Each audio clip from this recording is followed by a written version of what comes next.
Cette monnaie facile à transporter et facilitant les échanges intensifie l'économie. Quelque part, il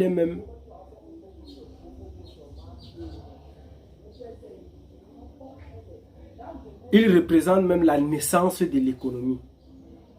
Parce que l'économie, c'est l'échange entre au moins ces deux personnes. Et faciliter cet échange, c'est faciliter l'économie.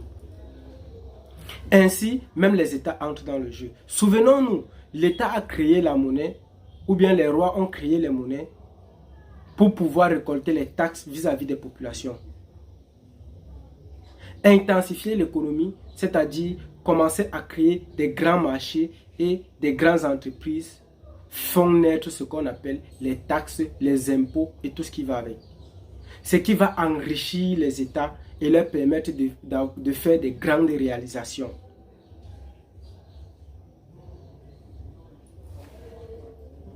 Ainsi, l'économie devient intensive, tout le monde veut entrer dans le système.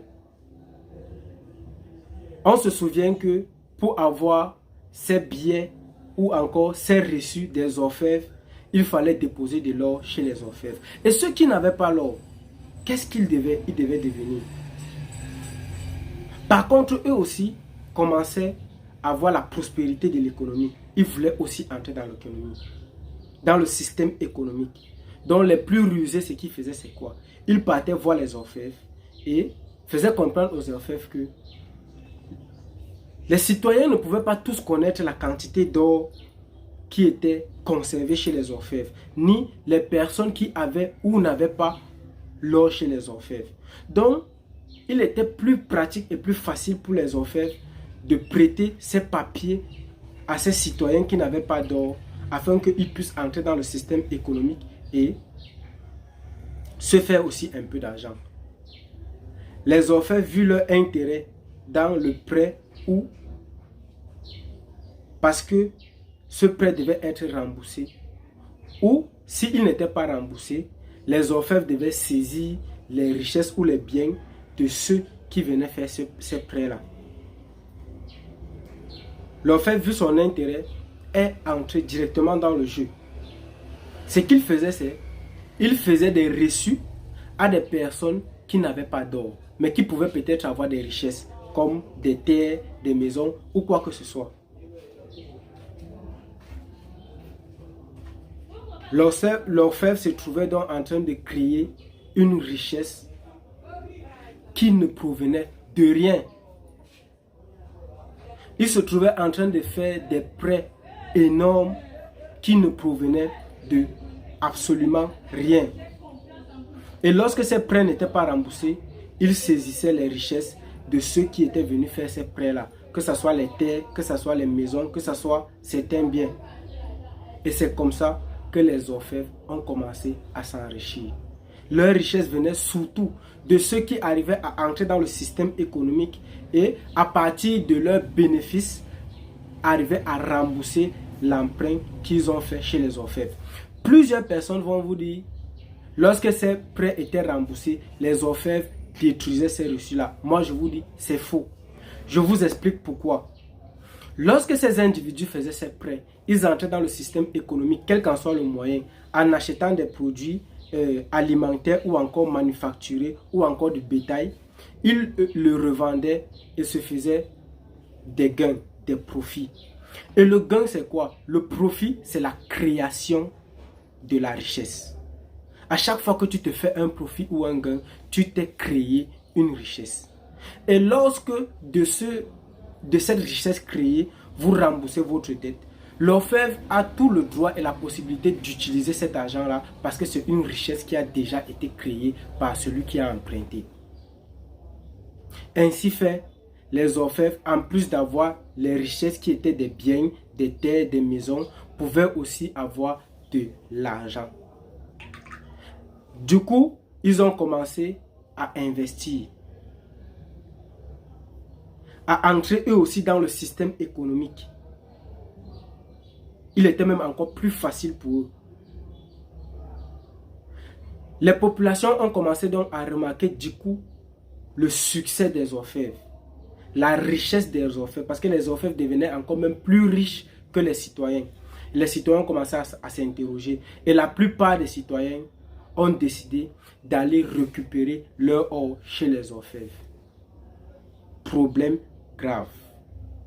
Rappelons-nous, l'État était déjà entré dans le jeu et à partir de ce système, l'État avait des gros profits, des grosses réalisations et des grandes entreprises qu'ils avaient déjà créées. Et certains citoyens étaient même endettés vis-à-vis de l'État.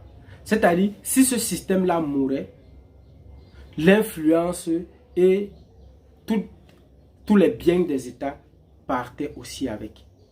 Là, entre en jeu le gouvernement. Du coup, le gouvernement commence à soutenir les orfèvres. Le moyen le plus important et le plus dangereux qu'ils ont utilisé, c'était d'imposer aux populations l'utilisation des reçus que remettaient les orfèvres pour les échanges. C'est-à-dire, si tu voulais payer tes impôts, tes taxes ou mener une activité avec l'État, tu étais obligé d'utiliser ces reçus-là. Si tu n'as pas ça, tu ne peux pas pratiquer les échanges. Et c'est même pour cette raison que plusieurs personnes se disent que c'est l'État qui crée l'argent et que les banques appartiennent à l'État. Je vous dis, c'est faux. Cessez de penser comme ça. Les banques sont privées. Ils appartiennent à un certain nombre d'individus qui commencent par les orfèvres. Pour celui qui a bien compris l'histoire.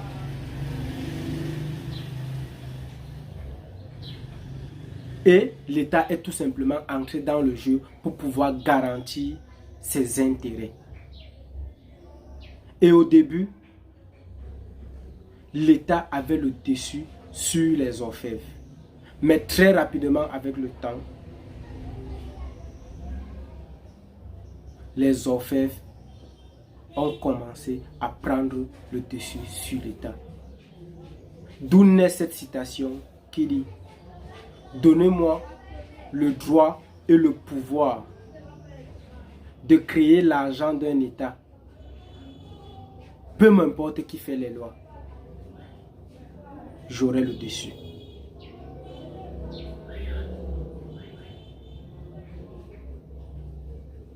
Ainsi donc est née officiellement